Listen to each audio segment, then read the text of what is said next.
सुबह से हो रही हल्की हल्की बूंदाबांदी ने तेज बारिश का रूप ले लिया था। बारिश की आवाज से प्रेम की नींद खुल गई। कुछ देर वो बिस्तर पर यूं ही अलसाया सा लेटा रहा। थोड़ी देर बाद उठा। उसने किचन में जाकर कॉफी बनाई और कॉफी का मग लेकर बाहर बालकनी में आ गया।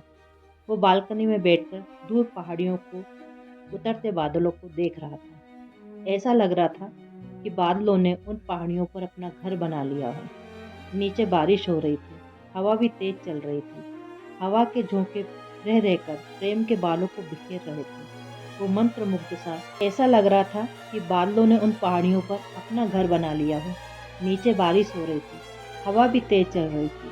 हवा के झोंके रह रहकर प्रेम के बालों को बिखेर रहे थे। वो मंत्रमुग्ध सा बादलों को नीचे उतर देख रहा था। प्रकृति के वो नज़ारे, बारिश का शोर प्रेम के अंदर एक हलचल मचा रहा था। कल रात से ना जाने क्यों उसे सुमन की बहुत याद आ रही थी। वो समझ नहीं पा रहा था क्यों उसके साथ ऐसा हो रहा है। सुमन को छोड़े उसे 17 साल हो गए थे। हाँ, छोड़े हुए। उससे शादी न करने का फैसला प्रेम ने ही लिया था। वो छोड़ दिया था सुमन को उसकी किस्मत के भरोसे। उसने एक बार भी नहीं सोचा, गरीब, अनाथ सुमन उसके बिना कैसे जी पाएगी। आज सुमन को याद करके वो अपने दिल को काबू नहीं कर पाया और बह जाने दिया उसने खुद को सुमन की यादों में। रिवाइंड होती यादों की रील कॉलेज के दिनों में पहुंचकर रुकी, जहां से प्रेम एक बार फिर यादों के ट्रैक पर आगे चल पड़ा। हल्के नीले रंग की डेनिम जीन्स और टी शर्ट पहने, हाथ में गिटार लिए प्रेम फ्रेशर्स पार्टी में गाना गा रहा था। ऐसे न मुझे तुम देखो, सीने से लगा लूंगा, तुमको मैं चुरा लूंगा, तुमसे दिल में छुपा लूंगा। और ये गाना न जाने कितनी लड़कियों के दिल को धड़का गया था। हर लड़की जो उसे गाते हुए देख रही थी, उसे लग रहा था ये गाना उसके लिए गा रहा। जूनियर तो जूनियर, सीनियर्स भी इस गाने में खो गए थे। लड़के लड़कियां सब, उनके युवा दिल में हलचल मच गई थी। प्रोग्राम खुले मैदान में हो रहा था। मौसम सुहाना था। गनीमत की बारिश नहीं हो रही थी, जबकि जुलाई आखिर में कब बारिश हो जाए कोई ठिकाना नहीं होता। प्रेम के गाने का साथ आज मौसम भी दे रहा था। हल्की हल्की हवा हर दिल में जल तरंग बजा रही थी। हर कोई गाने में खोया हुआ था। गाना खत्म होते ही तालियों से सारा मैदान गूंज उठा। लड़के जहाँ सीटी बजा रहे थे, वहीं लड़कियां once more, once more, once more का शोर मचा रही थी। एक बार फिर एक बार फिर से प्रेम ने माइक संभाला और गिटार हाथ में लेकर फिर से उसी गाने की राग छेड़ दी। हर किसी की नज़र लेकिन प्रेम की नज़रें उस लड़की पर टिकी थी, जो देख तो उसी को रही थी, लेकिन कहीं खोई हुई थी। वह बहुत ही साधारण सा सूट पहने थी। कमर तक लंबी चोटी उसने बाएं कांधे पर आगे की ओर डाल रखी थी। रंग गोरा था, लेकिन चेहरा साधारण था। वो किसी सोच में डूबी थी। प्रेम एकटक उसी को देख रहा था। एक आकर्षण था उसकी आंखों में। पार्टी खत्म होते होते 7 बज गए। अब हर किसी को घर जाने की जल्दी थी। आसमान पर बादल भी छाने लगे। सुमन सीने से बैग चिपकाए घर की ओर चल दी। चाल में स्वाभाविक रूप से तेजी आ गई। कुछ दूर बढ़ते ही बारिश तेज हो गई। सुमन बारिश से बचने के लिए शेड में जाने के लिए सोच ही रही थी कि तभी प्रेम की गाड़ी एकदम उसके पास आकर रुकी। आइए, मैं आपको घर तक छोड़ दूं। नहीं नहीं, मैं चली जाऊंगी, आप परेशान न होइए। सुमन की बोलते हुए जबान लड़खड़ा गई थी। जिस बंदे से कॉलेज की सारी लड़कियां बात करने के लिए मरी जाती हैं, वही बंदा उसे घर छोड़ने का ऑफर दे रहा था। लेकिन सुमन उसके साथ बैठने में हिचकिचा रही। अरे, आप घबरा क्यों रही हैं? भीग गई तो बिना वजह बीमार पड़ जाएंगी। मैं सही सलामत आपको आपके घर छोड़ दूंगा। सुमन को समझ नहीं आ रहा था कि वो क्या करे। बारिश तेज हो रही थी। सुमन के पास कोई चारा नहीं था प्रेम के साथ गाड़ी में बैठने के अलावा। रास्ते में प्रेम ने उसका इंटरव्यू ले डाला। सुमन ने बताया कि वो अनाथ है, कोई नहीं है उसका। ये सुनकर प्रेम को दुख हुआ। उसने मन ही मन ठान लिया कि वो सुमन का सहारा बनेगा, एक दोस्त की तरह। लेकिन दोस्ती धीरे धीरे प्यार में बदल गई। सुमन की जिंदगी में प्रेम का आना उसको एक अलग ही दुनिया में ले गया। जहाँ जाकर वो सब कुछ भूल गई कि वो एक गरीब और अनाथ है, अनाथालय में पली बड़ी है। भूल गई कि प्रेम एक अमीर घर का लड़का है, प्रेम आकाश है तो वो धरती। और सबसे बड़ी बात तो ये भूल गई कि आकाश और धरती का मिलन कभी नहीं होता। हाँ, क्षितिज पर उनके मिलने का आभास मात्र होता है। वास्तविकता तो यही है कि वो कभी नहीं मिल सकते। सुमन के लिए प्रेम पूरी दुनिया था, लेकिन प्रेम के लिए सुमन के अलावा भी एक दुनिया थी, उसका परिवार। प्रेम जानता था उसके घर वाले सुमन को कभी स्वीकार नहीं करेंगे, फिर भी उसे अपनी किस्मत पर भरोसा था। भरोसा इस बात का कि वो अपने मम्मी पापा का इकलौता बेटा है, इसलिए वो अपने प्यार को अपना बनाने के लिए उनको तैयार कर लेगा। लेकिन किस्मत ने प्रेम का साथ नहीं दिया। उसके पापा दोनों की शादी करने को किसी भी तरह तैयार नहीं। उन्होंने साफ कह दिया कि अगर सुमन से शादी करनी है तो तुमको हम लोगों को छोड़ना पड़ेगा। अरे पापा, आप ये क्या कह रहे हैं? मैं ना तो आप लोगों को छोड़ सकता हूँ, ना ही सुमन के बिना रह सकता हूँ। प्लीज पापा, आप एक बार सुमन से मिल तो लीजिए। प्रेम के पापा उसकी मम्मी की तरफ मुड़े और दांत पीसते हुए बोले, प्रेम की मम्मी, कह दो अपने लाडले से 2 दिन में फैसला करके मुझे बता दे कि वे दोनों में से किसको चुनेगा। और यह कहकर वो अपने कमरे में से चले गए। प्रेम ने उम्मीद से अपनी मम्मी की तरफ देखा। उसकी मम्मी की झुकी हुई नजरें पापा की बात का समर्थन कर रही थी। प्रेम की आंखों में आंसू आ गए, फूट फूट कर रो पड़ा। एक पल को वो भूल गया वो एक लड़का है और लड़कों को इस तरह रोना शोभा नहीं देता। उस दिन के बाद वो सुमन से कभी नहीं मिला। वो स्वार्थी हो गया। जिन्होंने उसे जन्म दिया उनको वो कैसे छोड़ सकता था? उसने अपने मन को समझा लिया कि प्यार पाने का नाम नहीं बल्कि कुर्बानी का नाम है। प्रेम ने सुमन को इस बारे में कुछ नहीं बताया। वो जानता था कि सुमन उससे बहुत प्यार कर प्रेम ने सुमन को इस बारे में कुछ नहीं बताया। वो जानता था कि सुमन उससे बहुत प्यार करती है और इस तरह कुछ भी न बताकर वो सुमन के मन में अपने प्रति नफरत भर देना चाहता था। उसने सोचा था कि सुमन उससे प्यार करके उसके बिना नहीं रह पाएगी, लेकिन नफरत करके शायद वो उसे भूल जाए। प्रेम सुमन को भुलाकर पापा की बताई किसी और लड़की से शादी करने को बिल्कुल तैयार नहीं था। उसने अपने पापा की जिद के आगे सुमन को छोड़ देना तो मंजूर कर लिया था, लेकिन उसने किसी और लड़की से शादी नहीं की। उसके लिए सुमन के प्यार को भूल पाना नामुमकिन था। वैसे भी किसी के लिए अपने प्यार को भुला पाना इतना आसान कहाँ होता है, वो भी पहला प्यार। और फिर सुमन उसका पहला ही नहीं, आखिरी प्यार भी थी। आज पहाड़ी पर उतरे बादलों को उसे सुमन की बहुत याद आ रही थी। सुमन अक्सर कहती थी, प्रेम, मुझे बादलों के उस पार जाना है, उस पार की दुनिया देखनी है मुझे। सुमन की ये बातें सुनकर प्रेम मुस्कुरा देता और कहता, सुमन, एक दिन मैं तुमको ऐसी दुनिया जरूर दिखाऊंगा। आज प्रेम के सामने बादलों के पार की, लेकिन उसको देखने वाली सुमन नहीं थी उसके साथ। वो आज खुद को अपराधी महसूस कर रहा था।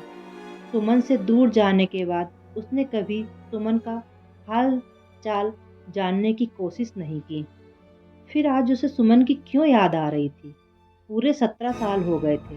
रह रहकर एक गाना उसे याद आ रहा था जिसे सुमन अक्सर गुनगुनाती थी। जब कोई बात बिगड़ जाए, जब कोई मुश्किल पड़ जाए, तुम देना साथ मेरा, ओ हम नवा।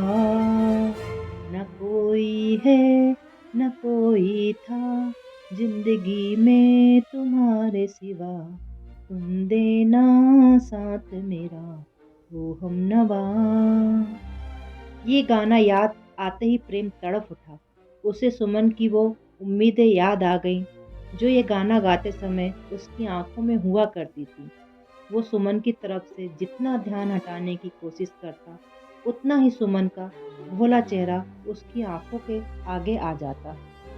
बारिश सब कुछ कम हो गई थी।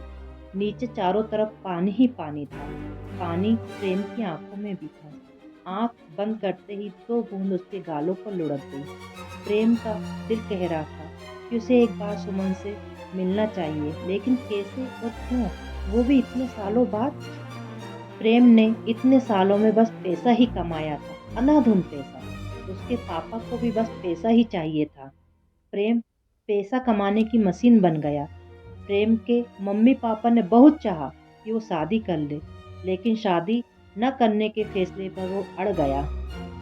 प्रेम को सुमन की यादें जब बेचैन करने लगी तो उसने सुमन का नंबर उसके पास नहीं था। तभी उसे इंदु अनाथालय की याद आई। यहीं तो रहा करती थी सुमन। इंदु अनाथालय का नंबर तो उसे मिल गया, लेकिन उसके दिमाग में उधेड़-बुन थी कि क्या अनाथालय से उसे सुमन का नंबर मिल पाएगा। पता नहीं अब सुमन वहाँ रहती भी है या नहीं। लेकिन उसे ज़्यादा मेहनत नहीं करनी पड़ी।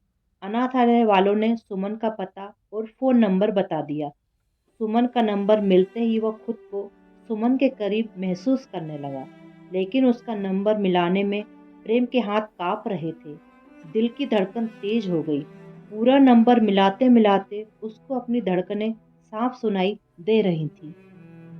उसने झट से फ़ोन काट दिया और माथे पर उभर आई पसीने की नन्ही-नन्ही बूंदों को उसने पोंछा। 2-3 बार ऐसा ही करता रहा। बार-बार सुमन का नंबर मिलाता और बार-बार काट देता। आखिर में मन को कड़ा करके उसने नंबर मिला ही दिया। लगातार घंटी बजती रही। प्रेम फ़ोन काटने ही वाला था कि उधर से किसी बच्चों ने हेलो बोला। सुमन की जगह एक बच्ची की आवाज़ सुनते ही प्रेम हड़बड़ा गया। कहीं न कहीं उसके दिल में धक्का सा लगा। क्या मैं सुमन जी से बात कर सकता हूँ? आप कौन बोल रहे हैं अंकल? मैं सुमन जी का मित्र हूँ। हम कॉलेज में साथ पढ़ते थे। कहीं आप प्रेम अंकल तो नहीं बोल रहे हैं? हाँ, हाँ, मैं ही हूँ। अचानक एक बच्ची के मुंह से अपना नाम सुनकर प्रेम चौंक गया। उसे समझ नहीं आ रहा था कि वो उस बच्ची से कैसे पूछे कि वो कौन है, जबकि वो जान रहा था सब। लेकिन मन का एक कोना उस सच्चाई को स्वीकार नहीं करना चाह रहा था। तभी वो बच्ची फिर से बोली, अंकल प्लीज़ आप घर आ जाइए। मम्मी की हालत ठीक नहीं है। वो बस आपको ही याद करती हैं। सुमन की बेटी कह रही है, मम्मी की हालत बहुत खराब है। वो उसको याद करती है, लेकिन ये कैसे हो सकता है? सुमन के पति शायद ना हो या तलाक दे दिया हो सुमन को, लेकिन क्यों? और फिर सुमन मुझे याद क्यों कर रही है? प्रेम के मन में बहुत कुछ चल रहा था। तभी उस बच्ची की आवाज़ फिर आई, हेलो अंकल, आप सुन रहे हैं ना? प्लीज़ आप जल्दी आ जाइए। शायद मम्मी के भीतर आपसे मिलकर फिर से जीने की उम्मीद जग जाए। अंकल, हम दोनों बहनें मम्मी के बिना अनाथ हो जाएंगी। प्लीज़ अंकल, बचा लो हमारी मम्मी को। फूट-फूट कर रो पड़ी वो बच्ची। आंसू प्रेम की आंखों जिससे दूर होकर वो हमेशा तड़पता रहा था, आज उसी से मिलने जाने की सोचकर उसकी आंखें नम हो गई थी। सुमन बीमार थी और उसकी बेटी उससे प्रार्थना कर रही थी कि वो मम्मी था। सुमन की बेटी से फ़ोन पर बात करने से लेकर सुमन के घर पहुंचने तक वो जैसे अपने होश में ही नहीं था। इतनी देर बस सुमन की यादों में खोया रहा। शायद क्योंकि उसकी बीमारी का सुनकर वो आगे का कुछ भी नहीं सोचना चाहता था। दरवाज़ा एक 12-13 साल की बच्ची ने खोला। जैसे ही प्रेम ने अपना परिचय दिया, वो प्रेम से लिपटकर रो पड़ी। प्रेम किसी अनिष्ट की आशंका से घबरा गया। उसने बच्ची को चुप कराकर सुमन के बारे में पूछा। बच्ची अपने आंसू पोंछते हुए उस सामने पलंग पर एक 5 फीट का बेहद थका, जिंदगी की जंग से हारा शरीर पड़ा था, जो सिर्फ 4 फीट का आभास दे रहा था। रंग काला पड़ चुका था। सिर के बाल भी काफी हद तक झड़ चुके थे। प्रेम सुमन को देख अब तक रुके उसके आंसू बगावत कर उठे। तभी सुमन की आंखों में हल्की सी, शायद उसे प्रेम के वहां होने का आभास हो गया था। उसने आंखें खोलने की कोशिश की। इस कोशिश में उसकी पलकें कई बार खुली बंद हुई, लेकिन आखिर में सुमन आंखें खोलने में कामयाब हो गई। प्रेम को देखते ही उसकी आंखों से आंसू बहने लगे, लेकिन अब चेहरे पर चिंताओं की जगह असीम संतोष ने ले ली थी। अब तक उसकी आंखों में अपनी बेटियों के भविष्य को लेकर जो डर था, उसकी जगह प्रेम को देखते ही एक सुकून था। अब खुद के मरने का कोई डर नहीं था। उसके होंठ कांपे, फीकी मुस्कुराहट आ गई उसके होंठों पर। बहुत कुछ कहना चाह रही थी, लेकिन होंठ उसका साथ नहीं दे रहे थे। फिर भी बहुत कोशिश करने पर उसके मुंह से सिर्फ एक शब्द निकला, प्रेम। प्रेम ने आगे बढ़कर सुमन को बाहों में भर लिया। उसकी बाहों में आकर सुमन उससे एक छोटी बच्ची की तरह चिपक गई। सुमन की दोनों बेटियां रो रही थीं। सुमन और प्रेम की आंखों में भी आंसू थे। थोड़ी देर में प्रेम को वहां सुमन की बेटियों के होने का आभास हुआ। उसने जल्दी से सुमन को लिटा दिया। तभी सुमन की बड़ी बेटी ने सुमन की रिपोर्ट प्रेम की तरफ बढ़ा दी। कुछ पल प्रेम सुमन की बेटी के हाथ में पकड़ी उस रिपोर्ट को देखता रहा, जिसे खोलकर अंदर से देखने की हिम्मत फिलहाल उसमें नहीं थी। वो सुमन को देखकर जो से कर सकता था, उसकी रिपोर्ट देखकर हकीकत का सामना कैसे कर सकता था। अंदर ही अंदर वो टूटता जा रहा था, लेकिन फिर भी उसके आगे 3 जिंदगी थी जो उस पर खुद को। ऐसे में उसे संभालना ही था खुद को। प्रेम ने कांपते हाथों से समय लगा, लेकिन उसको खोलकर देखने में उसे काफी समय लगा। इस बीच वहां ऐसा कि जिसका शोर वो चारों अपने भीतर सुन रहे थे। रिपोर्ट देखते ही प्रेम की आशंका था। सुमन को वास्तव में कैंसर ही था, ब्रेस्ट कैंसर। एक ब्रेस्ट हटाया जा चुका था ऑपरेशन के द्वारा सरकारी अस्पताल में, लेकिन उसके बाद होने वाली कीमोथेरेपी कष्टकारी थी। हालांकि सरकारी अस्पताल में सुमन का इलाज चल रहा था, लेकिन काफी समय से वो चलने फिरने में असमर्थ हो गई थी, तो बाकी की कीमोथेरेपी नहीं हो पाई थी। बेटियां कैसे मैनेज करती? बच्चियां ही तो थी वो। लेकिन प्रेम के आ जाने से दोनों बच्चियों की आंखों में एक आशा की किरण नजर आ रही थी। प्रेम ने कुछ फोन किए और सुमन को गोद में उठाया और गाड़ी में बिठाया और दोनों बच्चियों को लेकर पहले तो सरकारी अस्पताल में सुमन के डॉक्टर से मिला। उसने ट्रीटमेंट की फाइल लेकर शहर के सबसे बड़े कैंसर अस्पताल में सुमन को एडमिट करा दिया। इस सब के लिए उसको पैसा पानी की तरह बहाना पड़ा, जो उसके लिए मामूली बात थी। बिना पैसे के ना तो सरकारी अस्पताल का डॉक्टर ट्रीटमेंट की फाइल देता और ना ही इतने बड़े कैंसर अस्पताल में इतनी जल्दी सुमन को एडमिट कराया जा सकता था। इतना करते करते वो पूरी तरह थक चुका था। सुमन आईसीयू में थी और वो दोनों बच्चियों को कुछ खिलाने पिलाने ले गया, लेकिन पूरे समय प्रेम के दिमाग में एक ही सवाल गूंजता रहा कि सुमन के पति तीनों आईसीयू में आकर रिसेप्शन में आकर बैठ गए। एसी चल रहा था। सुमन की छोटी बेटी प्रेम की गोद में सिर रखकर सो चुकी थी। प्रेम की गोद में आकर एक सुकून था उसके चेहरे पर। प्रेम के दिमाग में बस एक ही सवाल उथल पुथल मचाए हुए था। आखिर उसने सुमन की बड़ी बेटी से पूछ ही लिया, बेटी तुम्हारे पापा कहाँ हैं? पापा नहीं है वो? मतलब?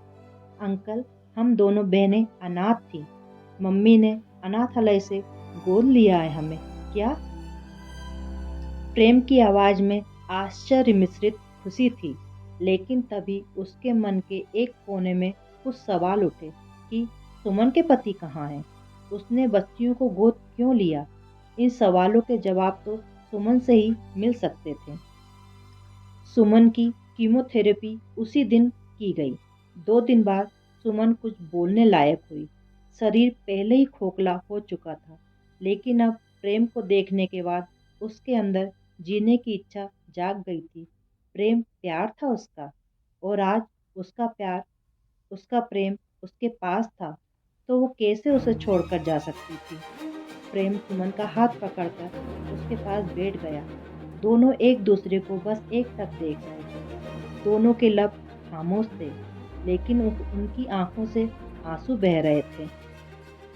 लेकिन उनकी आंखों से बह रहे आंसू एक। अगले दिन सुमन हॉस्पिटल से डिस्चार्ज हो गई। 20 दिन बाद फिर आना था चेकअप के लिए। प्रेम सुमन और दोनों बच्चियों को पहाड़ी वाले घर ले आया, जहाँ से बादलों के पार की दुनिया दिख रही थी। सुमन और दोनों बच्चियों को ऐसी ही दुनिया देखनी थी। हालांकि जब उसने ये घर बनवाया था यहाँ कि वो सुमन को कभी यहाँ ला पाएगा, लेकिन घर की डिजाइन फाइनल करते समय उसके अंतर मन में सुमन जरूर थी। 2-3 दिन बाद प्रेम ने सुमन की दोनों बेटियों को बोर्डिंग में डाल दिया। वो सुमन के साथ अकेला रहना चाहता था। वो जी जान से सुमन की, लेकिन उसके जेहन में सुमन के पति को लेकर जो सवाल थे वो अब भी 1-2 कीमोथेरेपी से अब उसमें धीरे धीरे सुधार हो रहा था। एक तो प्रेम ने उसकी सेवा में को, और दूसरी सबसे बड़ी बात, सुमन की जीने की इच्छा बालकनी में झूले पर बिठा दिया। आज प्रेम ने सुमन को नहला धुलाकर बालकनी में झूले पर बिठा दिया। वो खुद भी बगल में बैठ गया। सुमन की नजरें सामने पहाड़ी पर उतरे बादलों पर थी। वो एकटक सामने देख रही थी।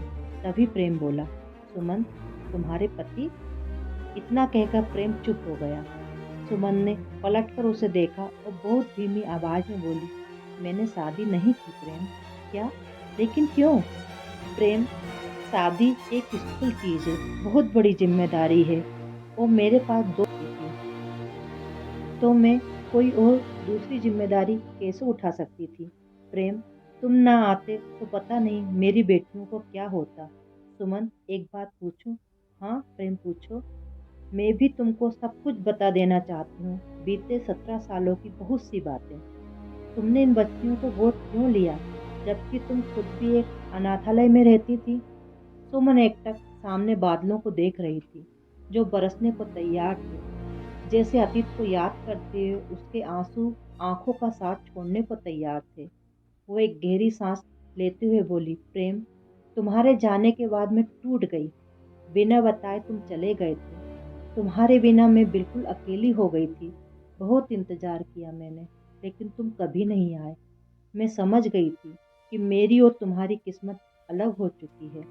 बस इसको अपनी नियति मान लिया था और मैंने पढ़ाई छोड़कर नौकरी कर ली। एक दिन रिया अनाथालय में आई। कुछ दिन पहले पैदा हुई बच्ची को कोई इसलिए छोड़ गया था क्योंकि वो एक लड़की है। अनाथालय में हम सब मिलकर उसको पाल ही रहे थे। फिर 1 साल बाद एक और बच्ची आई, जिया। दोनों बच्चियां हमारे लिए खिलौना सी थी। सुमन ने एक गहरी सांस ली। बहुत थके हुए शब्दों से वो आगे बोली, प्रेम, एक दिन मैंने सुना रिया और जिया आपस में बात कर रही थी कि बादलों के पार क्या है, उनको ये देखना है। वो फिर याद आ गए तुम, जिसने अपनी सुमन से वादा किया था कि वो एक दिन उसको बादलों के उस पार की दुनिया दिखाएगा। एक पल को सुमन फिर रुकी। उसने अपनी तेज चल रही सांसों को नियंत्रित किया, फिर आगे बोली, प्रेम, रिया और जिया की बातें सुनकर कि मैं एक दिन उनको बादलों के पार की दुनिया दिखाऊंगी, क्योंकि मैं नहीं चाहती थी कि एक और सुमन बने, एक अनाथ और बेसहारा। प्रेम की नजरें झुक गई। माथों में नौकरी करती ही थी तो दोनों को अनाथालय से गोद लेकर एक किराए के मकान में रहने लगी। मैं रिया और जिया के माथे से चिपका गरीब और अनाथ का लेवल हटाना चाहती थी, लेकिन एक बार फिर मेरी उम्मीदों का फैसला मेरी किस्मत को करना था। और देखो, मुझे कैंसर हो गया। मैं मरना नहीं चाहती थी, शायद इसीलिए ईश्वर ने तुमको। अब मुझे अपनी बेटियों की ना तो कोई चिंता है, न अपने मर जाने का दुख। प्रेम सुमन के अंतिम शब्द सुनकर तड़प उठा। उसने सुमन के मुंह पर हाथ रख दिया। वो सुमन को अपने सीने से लगाते हुए बोला, प्लीज सुमन, ऐसा न बोलो। मैं अब तुमको कहीं नहीं जाने दूंगा। तुम हमेशा मेरे पास रहोगी। अब हमें कोई जुदा नहीं कर सकता, हमारी किस्मत भी नहीं। यह सुनकर सुमन कसकर प्रेम से चिपक गई। उसने आंखें बंद कर ली, जहां से 2 बूंदें निकलकर प्रेम के सीने में समा गई। 2 बूंदें प्रेम दोनों की आंख, लेकिन दोनों की आंखों से गिरते